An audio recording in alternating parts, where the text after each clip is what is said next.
Homelessness falls on a very wide spectrum. Everything from lost jobs, then lost homes, to severe mental illness with people sleeping out on the streets. Originally, this documentary was going to cover all of that, until one group in particular separated itself, our panhandlers. Tonight, you'll hear their stories as told by them, and you'll be left asking yourself whether putting money out the window is an act of goodwill, or rather, your contribution to an epidemic that has flooded this community.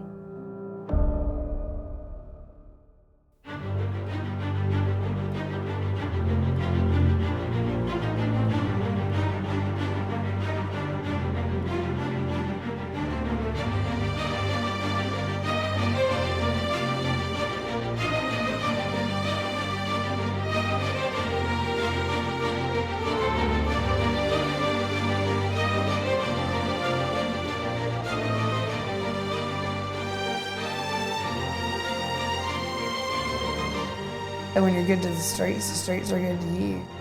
It's the only means of survival I have right now. And I mean, I have to eat. Each time somebody gives me $1, I thank God every time somebody gives me $1. Because I've been warned so many times, it gets to the point where like, I don't care. It's fast, easy, free money. It's lucrative. You're not paying taxes on it. It's in cash, it's non-traceable. The sign is as effective and the method is as effective, which is why people are still doing it. They call it flying a sign.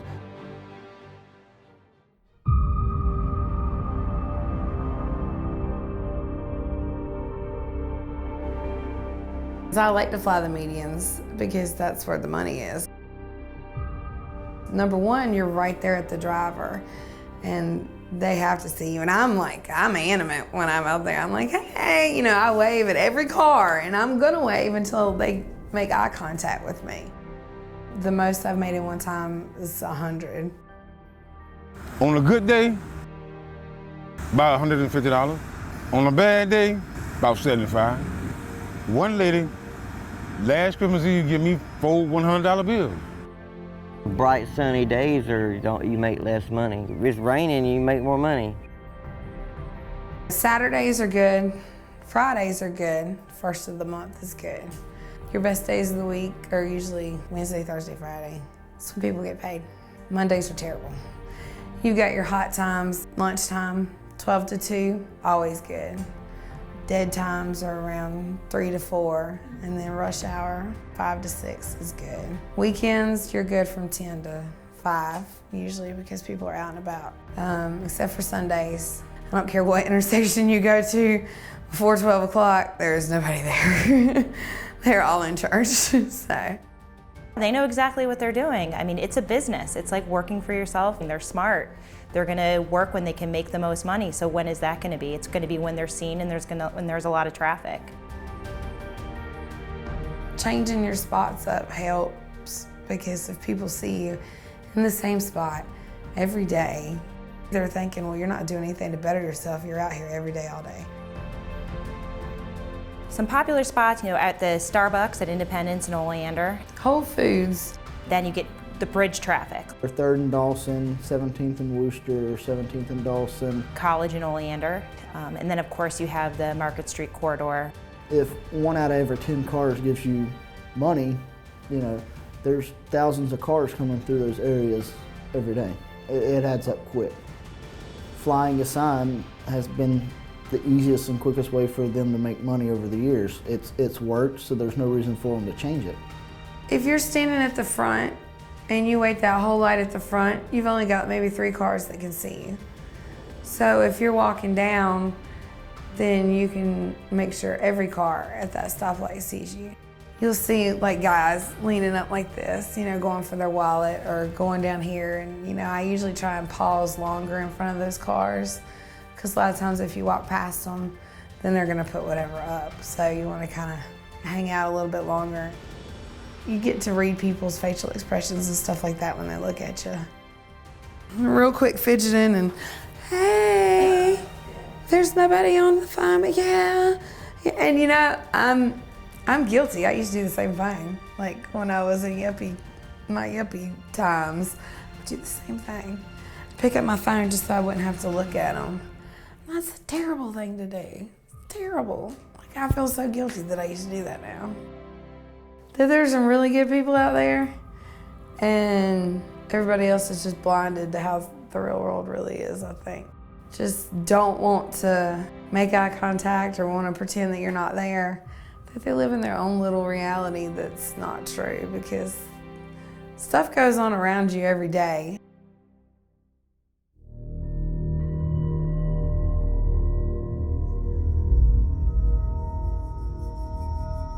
Was working, making $98,000 a year, had a company car, company phone, credit card, gas card, computer, tablet. I lived a very lavish lifestyle before then. You know, had to have the finest things, and, you know, I was Elizabeth, you know. About 4 years ago, we were in a car accident coming back from Myrtle Beach. So we both got hooked on pain pills then, and of course, you know, pain pills run out, so then you turn to the next best thing when you're sick, and that was heroin. We lived in Greensboro, and we were homeless, and we were doing heavy, you know, using. We had just gotten out of jail. Get off the highway, we run out of gas at the stoplight. I was like, what are we gonna do? And Michael's like, well, you trust me? And I was like, yeah. He's like, well, come on. So we walked up the road. He handed me a cardboard sign that he had wrote homeless and hungry and, you know, anything helps, God bless, and put me on the spot. And I stood there and, you know, I was like, well, what do I do? He's like, every car that pulls up, just kind of like stand there, wave at them, smile, and then slowly move, you know, to the next cars. The first stoplight, I made $35. And I was like, I ran up the hill to where he was sitting at. I was like, oh my gosh, this works. And he was like, see, I told you. And it was like, after that, it was like, you kind of get hooked. I mean, in this one spot, I would make anywhere from $100 to $200 a day. And I was like, that's more than I was making nursing.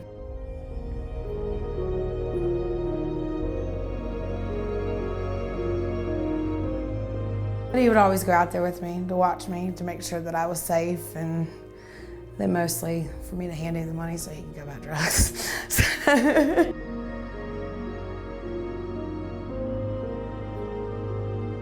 Because I wanted to come to a more sober environment, not knowing that Wilmington was the heroin capital of North Carolina. And then I lost that job 2 days before Christmas.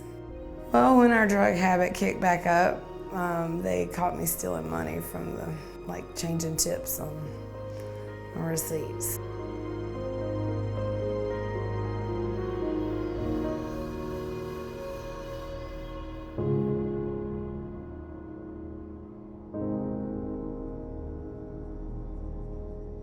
I started Christmas Eve. Yeah, I did pretty good the first day because I was a new face out there too. Nobody had seen me before.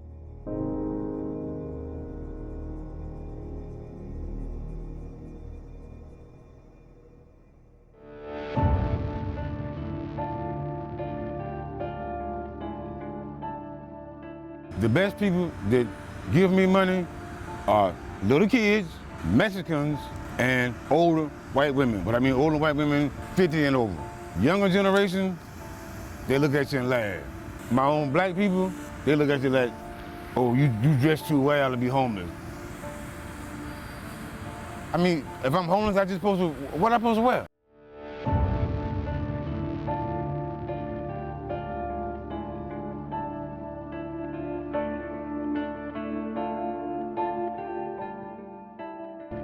But when I got out, they took me to a halfway house and they said they were gonna help me find a job and a place to stay, which they never did. After 90 days, they just told me I had to leave. And so I didn't have nowhere to go. I went to the woods.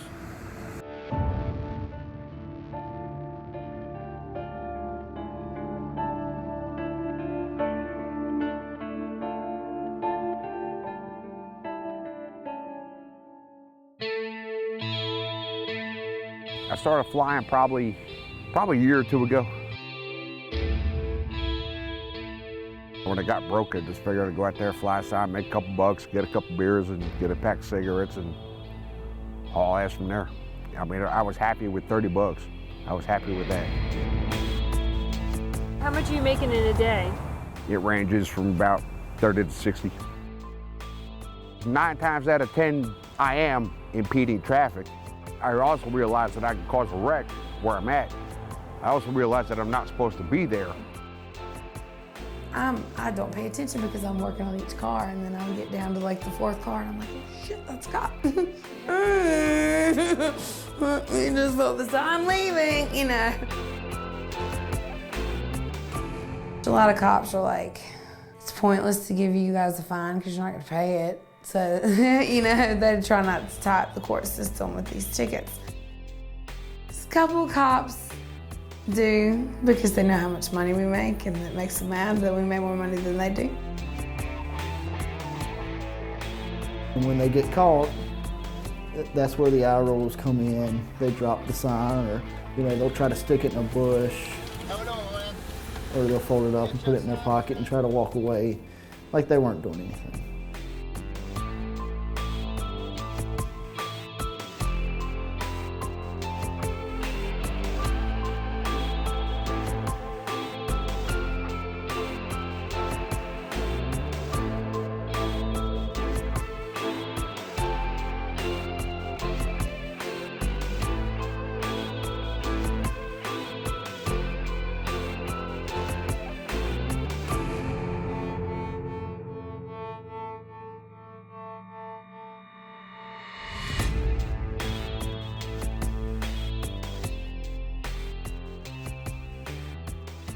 What we noticed is almost immediately people were coming on the bus routes and getting off in the Monkey Junction area. It's been a huge explosion. 10 years ago, it was unseen to have anyone panhandle in the area. It seems that it's much more socially acceptable now to live on the fringe of society and panhandle for a living and live in a tent.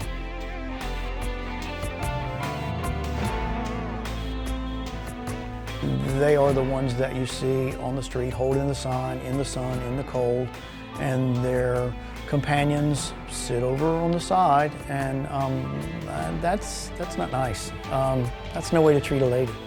And the fact is that people are going to be more charitable to a woman, a pregnant homeless woman, than they are a 25-year-old standing there with a cardboard sign. They know the game. They know what to put on there to increase their chances. They know where to be. They know what to look for. While they're looking to get money, they're also looking to see where we're at. They see an officer coming, they'll fold their sign up, put it in their pocket, and walk away.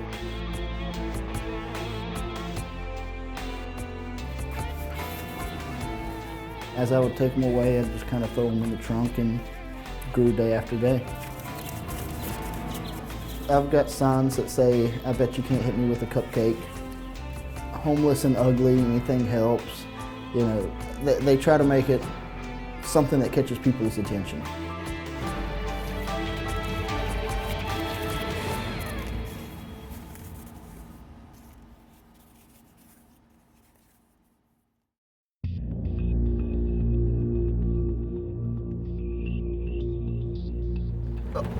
That'll be up to a judge. Almost all the signs, regardless of what they say, end with God bless. On the failure to appears. I think that the use of religious jargon jars the pocketbook. A lot of them are not vets, and that aggravates the mess out of me. See, I will not lie on my sign. If I was homeless, I'd put homeless on it. But if I'm not homeless, I'm not putting homeless on my sign. Homeless veteran, help. 3 words. I was 11 Bravo infantry soldier. I done my basic training in Fort Benning, Georgia. I done my AIT at Fort Campbell, Kentucky. But like I said, I didn't fight in the war because I had seizures and they gave me a discharge. I will show you my DD 214, which will prove to the world that I am a veteran. I seen one guy with a sign, had a whole bunch of writing on it. If you're a veteran, you can get this playing yourself. This explains who you are. If he can't produce no military documents, he's not a veteran. Some of them will actually tell you. You can ask them, hey, are you actually a vet, or, you know, and they'll say, no. I just put it on there because it helps me get more money. 299 Tango Uniform. There's a couple of them that I've talked to that truly are vets, but the rest of them, what 19-year-old, you know, he didn't fight in anything.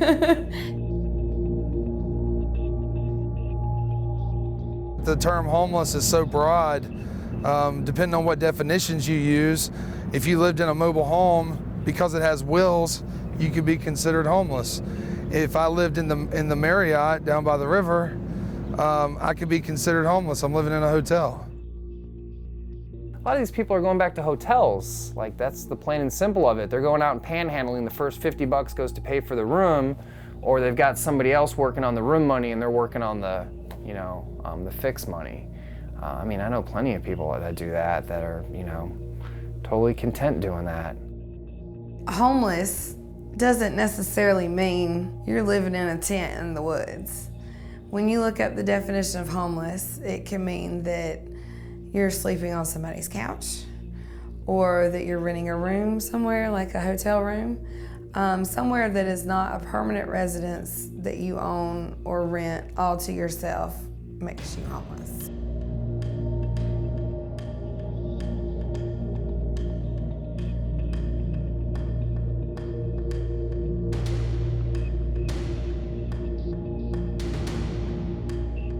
So, by definition, are you homeless? No. You're not. No.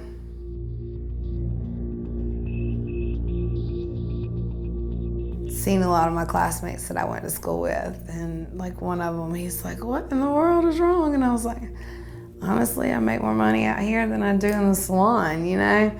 And it's sad, but it's true. And it's, you know, money becomes an addiction for you, just like anything else. Yeah, I got my house cleaned yesterday. I was like, this is nice. Sitting in the salon for 8 hours and not having any clients and not making any money the whole time, I'm sitting there like, I could be out there with my son making my money that I need for the day, and then I could go home and not do anything. Get you lazy.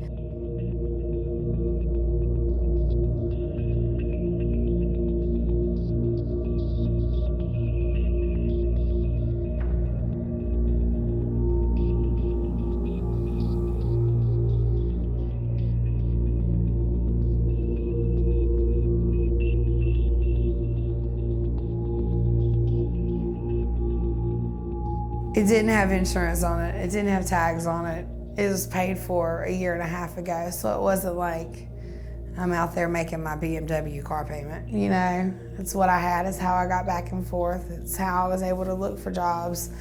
And I don't think, I mean, there's several people out there who panhandle have vehicles. I know they really are sleeping in the back of their car.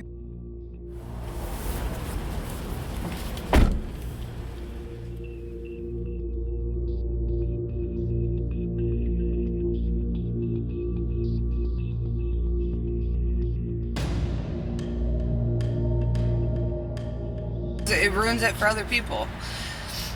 It ruins it for the actual homeless. You walk by and you shake your head and you're just like, you know, these people have vehicles and homes, and there's people out here who have a lot less and who don't do what they do. We actually try to get jobs and odd jobs and work and make money here and there while they're just lazy.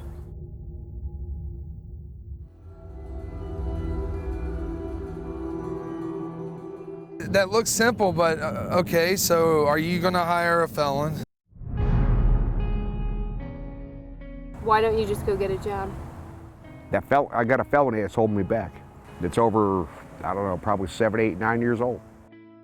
I'm not proud of it. I'm not proud of what I'm doing. I'm not proud of what I'm doing, okay? I'd rather be out there working. I'd rather be out there doing my thing. It's so much easier said than done. And those F's on your report card, they really can present a problem when it comes to getting an apartment to rent, a job. They don't want to check that box.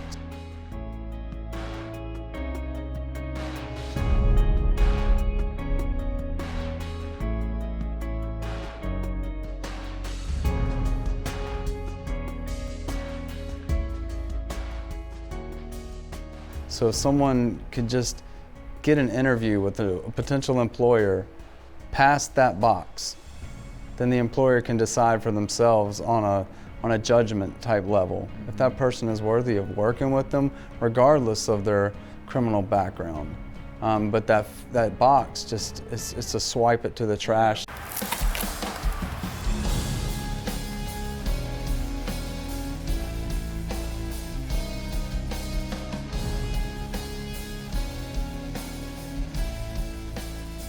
But there's people out here that will go and pick up individuals in poverty, work them, pay them just enough money to get them in, reel them in, work them for 2 or 3 weeks, and then screw them and not pay them and quit talking to them. I even have a few friends who have been arrested and put in jail because someone that they were working with asked them to cash checks that were fraudulent. It's another type of scheme, but they're thinking that this nameless person would be the perfect fall guy. It's cash, so it's no way to go to the workforce, labor commission or to be able to do anything to these people because they have no resources. Like, they have no way to fight back and get their money. I'm a little skeptical sometimes too of people coming up and saying, "Hey, here's a card, you want to work?" There are margins, and they are large margins. We do want to ignore those places that are painful to look at. We don't like to look at the issues because it hurts to see them, but the issues are everywhere, and Wilmington does have them.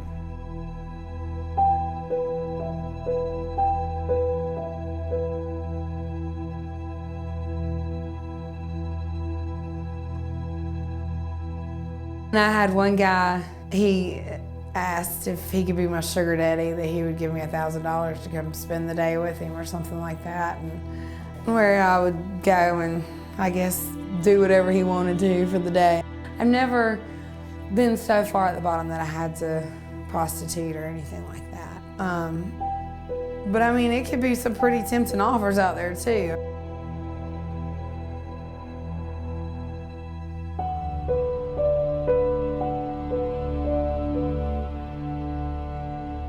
There are lots of food pantries, and there are a number of places that serve meals throughout the week.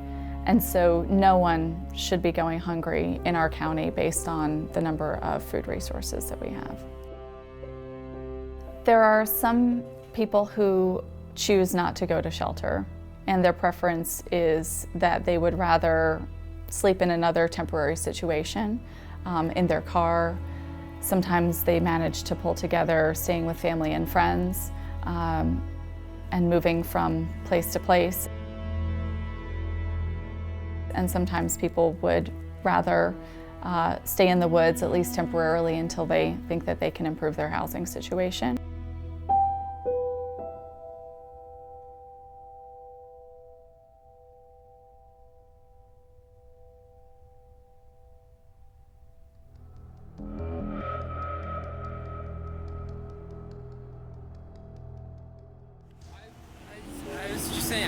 I was watching them more than anything. I wasn't standing in the middle of the road or anything. I was just kind of watching them. They're manipulative and tactical, there's no doubt about it. Oh, I know who's faking. I'm not going to put any names out there, but I know damn well who's faking. Some will use canes or something to help them walk. Some of them will actually just walk down the street with a limp. But after the fact, when they leave, they can walk perfectly fine, or they can ride a bike. It's just all part of their act to get you to think that something's wrong, that they're disabled or they're, homeless, that kind of thing. They have toddler seats, and at first I was very distraught and was like, holy cow, like we need to get some DSS service, something needs to happen, like this is not appropriate. I was about in tears. Come to find out it's just a prop, there's no kids, they just kept the car seat because they can keep it with them and prop the sign in the car seat next to them, and somebody assumes, like I assumed, that there was a child somewhere. It's again just pulling on the heart cord, right?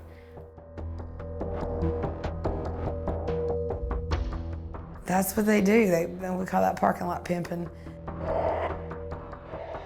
They carry their gas can around and they make like $80 a day and still have no gas in their can. I know one gentleman specifically with a dog. When he panhandles, he has given his dog the dog food, but saved the dog food can and put Campbell's soup in there, and will sit there and eat his soup out of the dog food can, so it appears as if he is so broke that he's eating the dog food and the dog's not eating. And he feels like that's a good lick for him and he makes more money, but it's all a mirage. The lie is a symptom of the problem. A backpack. Why does an individual walk 50 yards from their tent where all their belongings are with a backpack on their back? Because if they stand there at the street with a backpack, you think that's someone and that's all they own, that's all they possess, and they're standing there on the street with all that they own, the shirt, the clothes on their back, and their backpack. I've actually also suggested that they be honest with their signs. Like actually put why you want the money. You have nothing to lose. You're not going to all of a sudden be out of poverty or not be able to panhandle if you write on your sign that I need money for a Miller Lite, or I need money for a pack of cigarettes, or I need money to fill my prescription.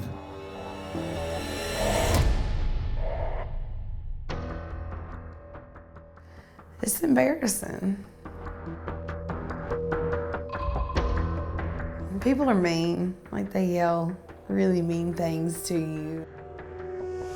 We're all just one bad decision away from being in the exact same place they are. We make a wrong choice or we do something that we shouldn't do, and we could easily end up with no money, nowhere to go. The reason I've got such a good relationship with a lot of them is I could see myself being put out there if I made some of the decisions they made. It doesn't take much to go from the top to the bottom. And I just think people need to realize that could be, I mean, they could be one paycheck away from being right out there.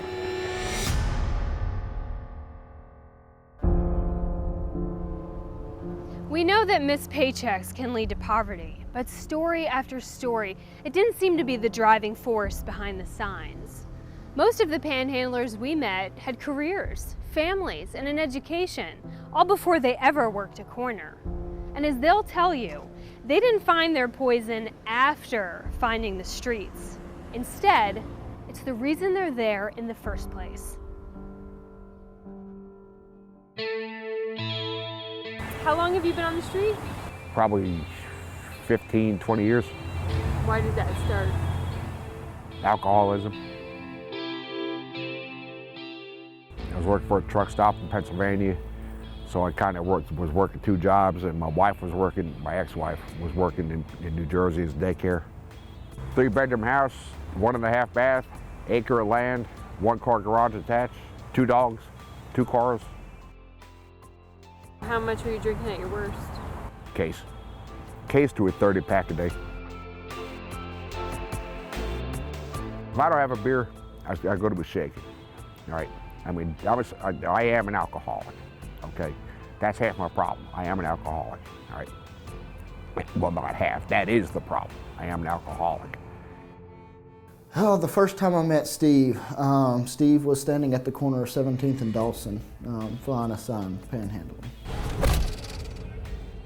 Got out with him, and he explained, that he was homeless, but he didn't lie. He said that he was out trying to get money to go buy beer because he was an alcoholic. He was an honest guy. He would straight out tell you, this is why I'm out here. I'm not out here for drugs. I'm not out here, I'll use a little bit of this money to get food, but I'm gonna get my beer too. There were times where Steve would get drunk to the point where he could barely walk. And if he hadn't been given this money, he wouldn't have the alcohol. Steve wasn't one to go out and steal. If he didn't have the money for it, he did without. I mean, I drink every day. It don't stop me from functioning and doing what I, need to do as far as work, as far as my commitment to society. It don't affect me, but like I say, it just, I love drinking. Put it like this, I might drink a 6-pack a day. So with that, a 6-pack probably costs you about $3 or $4. The female that I associate with, I try to get her some because she let me come take a shower, wash my clothes, you know, she feeds me, you know, she give me a place to sleep. So if I make $100, I try to get her 50. You know, at least half of what I make. And then I take the other half and, like, you know, cigarettes, beer, you know.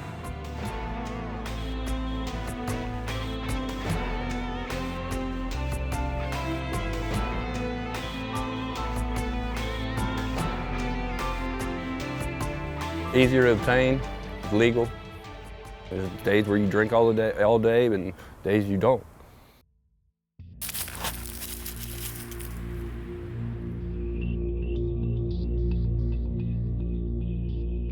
If someone asks for a Sharpie, I know what they're about to do with it. They're making a sign. And I also know those are the people who do struggle with opiate addiction. If they're panhandling, they're probably in need, but it's because they spent the money on dope. I'd say about 10% are legit homeless. You know, 70% or so are going out and buying drugs. And your other 20% are your alcoholics. 137, it's Echo Hotel Foxtrot. 90% of the people that are out here are on heroin.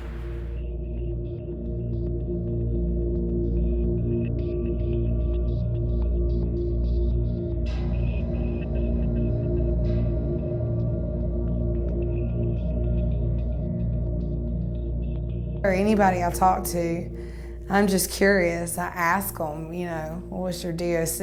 And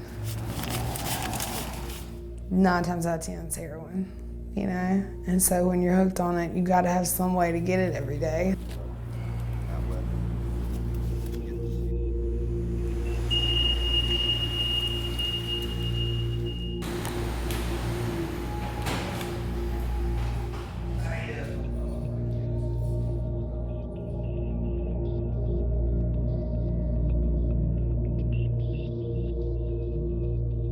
When we were watching her, we noticed that her husband would never panhandle with her. He would sit in their car.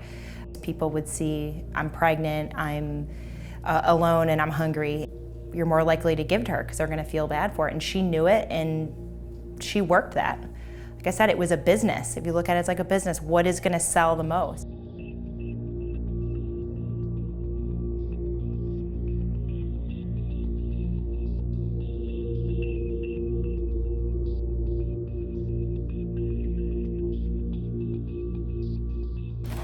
A spoon.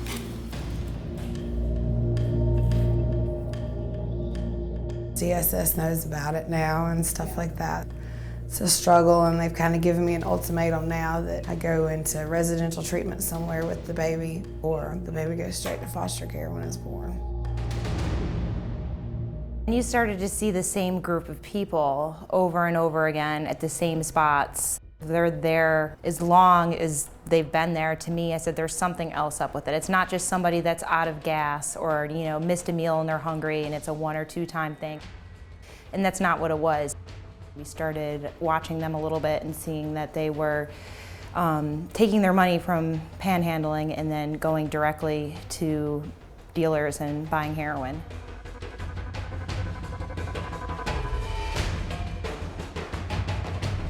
People look at it as a petty crime, which it is, and you know, a lot of people will say, well, it's not my job to judge. If somebody needs money, I'm gonna give it to them, which I understand, but there's a different part of that. You know, this city has a heroin epidemic, and we've discovered that a lot of them are, you know, deal with some type of addiction, whether it's heroin or alcohol. So when you're giving to them, you're not helping the problem. You're actually, like, you're making the problem worse. If it were as easy as this person's homeless and they're hungry and they're cold, you know, their basic needs aren't being met, I absolutely think we should help those people. I think that, you know, that's a different type of situation. They're out there because they're trying to fulfill an addiction. With a city that has a problem with heroin, we're trying to fix it on all different types of levels. So when you give, you're essentially enabling their situation. When you are an addict, your addiction becomes number one. And you will do anything to fulfill that addiction if that means stealing, selling everything you own, your house, your car, taking everything out of your bank account. And then the next thing you know, like I said, your house is being foreclosed on, you have no money, you're homeless. Not because you choose to be homeless, but because you choose heroin or you choose alcohol or whatever your addiction is, and you put that first. If I could pawn it and sell it, it was gone. I had a $253,000 house and we sold it. And I took what was my part of it and it was gone up my arm and, it was not fun. It came down to, well, I got enough money, I could go get a motel room or I can get 3 or 4 more bags of dope and sleep in my car tonight. Well, I'm gonna go get the 3 or 4 more bags of dope and just sleep in the car tonight. I've seen both sides of life, the have and the have not, I was born right here in Wilmington, and my wife was a nurse. She had a master's degree in nursing, and I was a paramedic, so, we had a pretty good life until drugs got involved.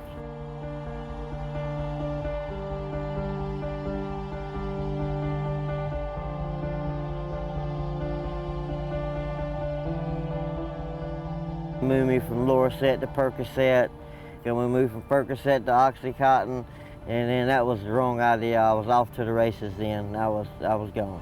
That was it.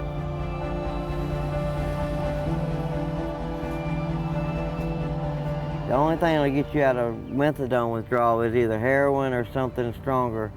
A guy introduced me to heroin, and that's the one I was like, whoa. Where has this been all my life? That was the drug, the one that really set it off, I count cars, count red lights, count all kinds of stuff. Just something to do, pastime. At the height, about 3 bundles a day, which is about 30 bags a day. My end of homeless came from me taking the money I made panhandling and renting a room, so I'm not on the street. Using that money to rent a room instead of spending it on dope.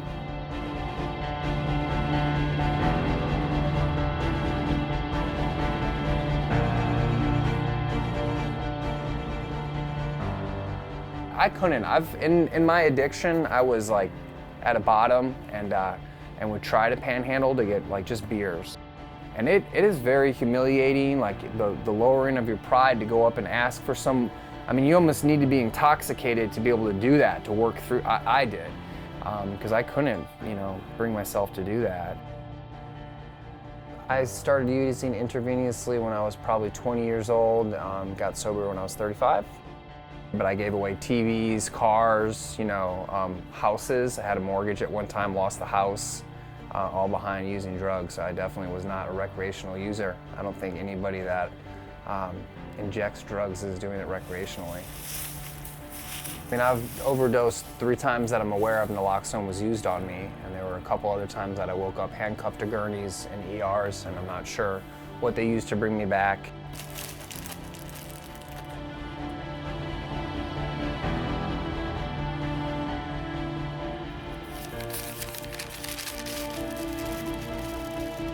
I know they make more than I make in a day when I go work an 8-hour day. There's not any limitations on what you'll do to get that fix. You'll say whatever you need to say and do. Put yourself through horrific measures to get the next fix. 2, 4. There's people all day long that break their own bones so they can go to the doctor and get opiates. So if you're willing to break your bone and go into the ER to get some pain pills, and I've got a marker and a piece of cardboard, I'm gonna be willing to write whatever I need to write on there to appeal to somebody, or say whatever I need to say. Even if it means like parading my kids around with me so I pull on your heart cords. People do that stuff. You know, somebody driving down the road, handing money out the window is fueling that fight, so it would be counteractive. You gotta stop that cycle. You gotta, say, do you need access to resources? Is there something else I can help you with? That's more beneficial, I feel, for society. Is there anything I can do for you? Handing somebody $1 is literally killing people.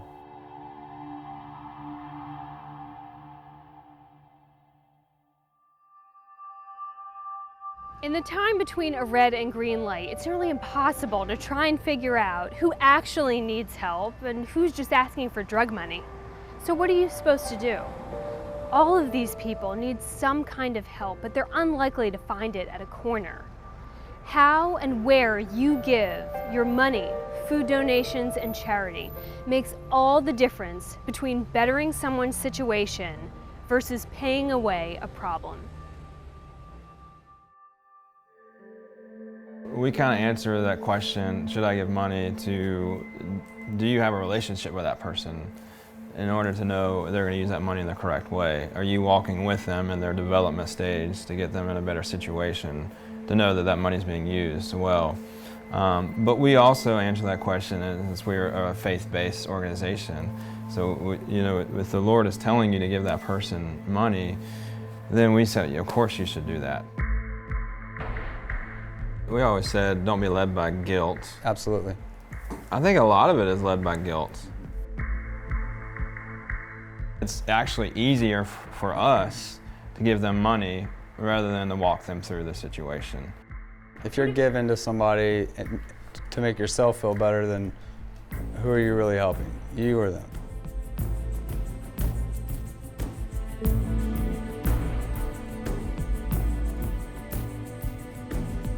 We fully believe that people, panhandlers, homeless people, deserve second, third, fourth, fifth, sixth, 100th chances. And we want to be those people here waiting for them. And of course, they have to do it on their own, but we're going to be here for them when they're ready. If you don't understand their need and don't know who they are, then why are you going to give them money? To me, the money thing is an easy way out of helping them. It's an easy way out of true help. The people that, do give money, it's a quick help. Where's your car parked at? It doesn't take a lot of effort, it doesn't take a lot of time. So it makes them feel good about themselves. Hey, I gave a homeless guy $5 today. I helped him. When in reality, it's not helping them. Most of the time, it's hurting them. I don't want them putting it in their veins. I don't want to, if I can help, not support the drugs or support the alcohol. So I've always tried to just meet their need with food, with clothing if need be. Granola bars, that's easy to keep.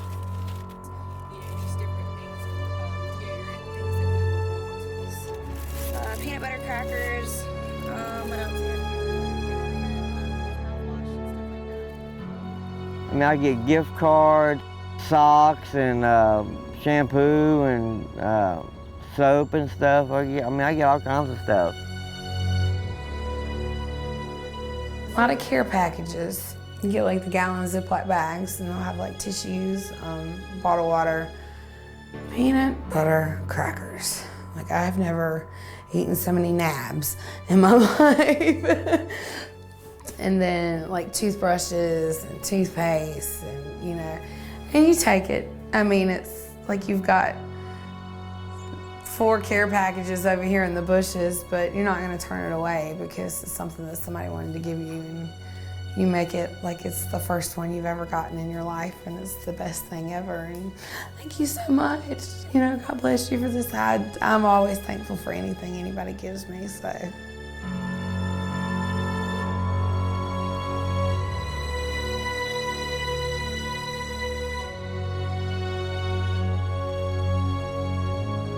We couldn't hear what she was saying, but we just saw her lean over and hand them to him. And to me, it looked like he took them, but immediately gave them right back to her and You could tell by his body language that that's not what he wanted. And to me, she looked confused because, well, you're on the corner, you're saying that you're hungry and you're homeless and you don't have anything, then why are you not taking these items that I'm providing you for free?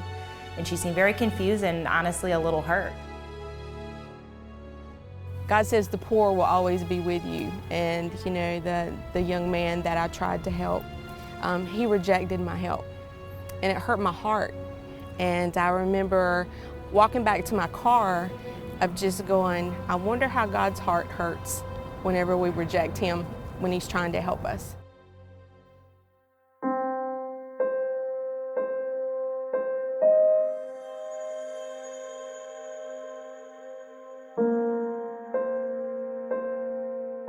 Follow your heart and follow peace. You may give money, you may give something else, and someone else may do something wrong with it, but you've done a good thing whenever you've given from your heart to be pure. And that's what God looks at. He's looking at your heart as long as he's looking at their heart also. If I look at every person that's on the side of the road and think they're just a druggie, like, what kind of person does that make me to think that? These are human beings we're talking about, and there's a humanity there that cannot be denied. And I don't think that anyone ever gets up in the morning and says, you know, I want to be a junkie. I don't think anyone ever gets up and says, it's going to be 20 degrees today and raining. I want to live in a tent in the woods. And I don't see that it's going to go away anytime soon unless there are drastic changes to the way we as society think and act.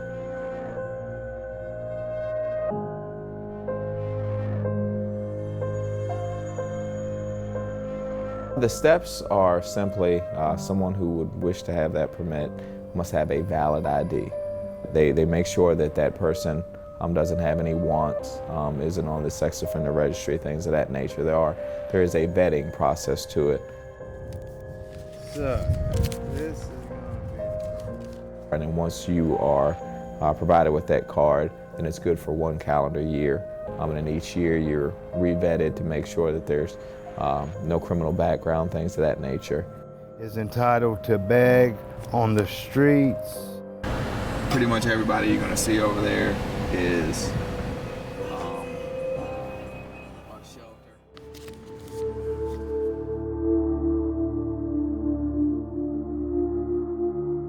and there's 20 parameters in which you must be in compliance with.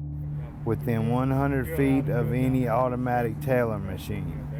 Any violation, whether it's a single violation or multiple violations, could result in your permit being seized. The point is, as a city, as law enforcement, as all these other stakeholders, is to come to some type of workable resolution. Programs like this are teaching people how to fish, but we want them to continue on and not just hopefully use the solicitation permit as a way to sustain, but as a way to transition from not having to having and reaching out and using all of the different vehicles we have for advancement and prosperity.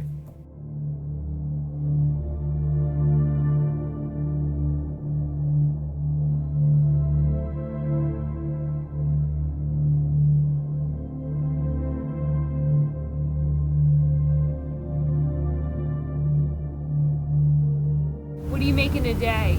I paid like $2 yesterday. I used $1.50 to get home. Made like 50 cents yesterday. So not very. What's the most you've ever made? 35. 35? Yes, ma'am. There are people out here making more than doctors panhandling. That not just in this area. They'll go from North Carolina, Raleigh, Durham, Chapel Hill, all around and just collect money. As a career. A tax-free career. A tax-free career, yeah. That's another crazy thing about it. I haven't made bunches and bunches of money, but in the month and a half that I've been out here, I've made hundreds and hundreds of dollars. If I stayed out here for 12 or 13 months, I'm gonna make a lot of money, which should be taxed, just like everybody else gets taxed. I think the point of the permit process is so the city of Raleigh can say, okay, we're trying to help our homeless community. For one thing, you can keep up with your homeless population. Now, I'm sure the homeless population doesn't want to hear that, but you can keep up with them, and it makes it a lot easier for law enforcement if something happens, like one of them stabs another one and it's being looked for and stuff, because they know who to ask, they know who to talk to. So I think it's a good idea. It would definitely keep people out of the courts as much and not tie up the court system. People are going to do it regardless. But I think with Wilmington, it's like we're a historic town and we have all these tourists that come through, so they want us to not look like we have poor people here.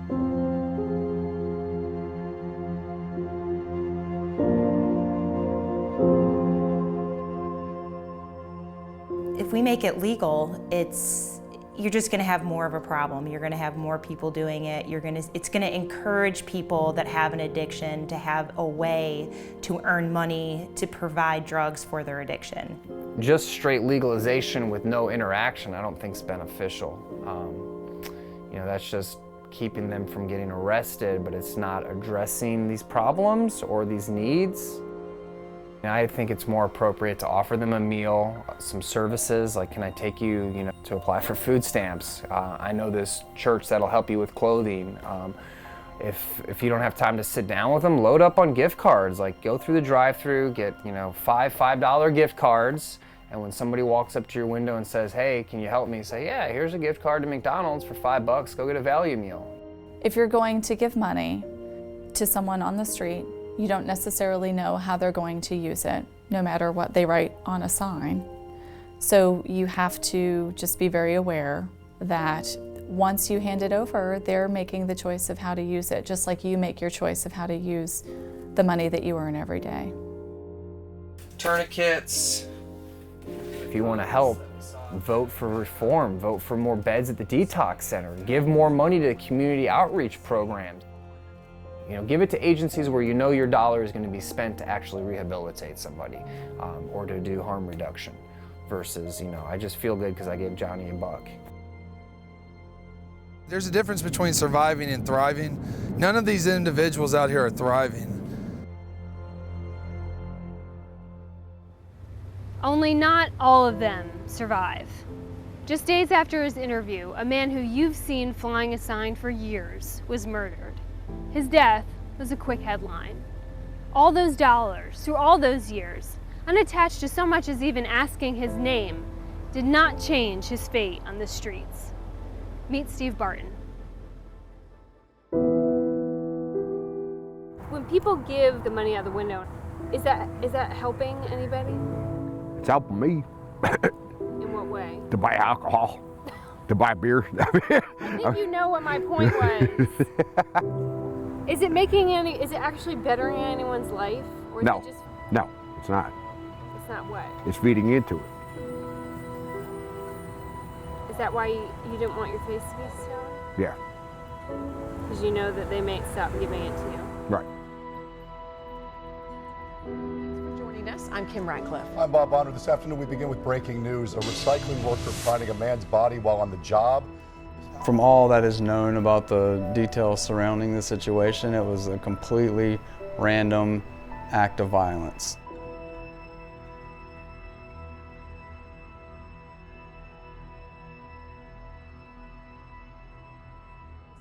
Now, when I arrived on scene, there was probably nearly a dozen police officers all in this area where I'm standing. It was just unbelievable in a sense that why, how could this happen to someone that was so wanting to get himself better, that was so right there. Nothing that I had ever seen him do in the past would give anybody reason to do what they did. It was heartless.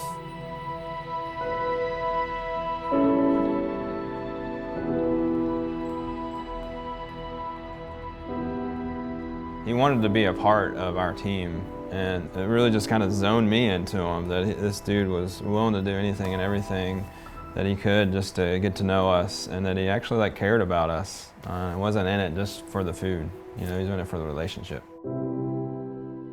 My girls viewed him as family, not as a homeless person. And so that was the beautiful thing of that. It wasn't hard to explain to my daughters that Steve was part of our family because of his attitude.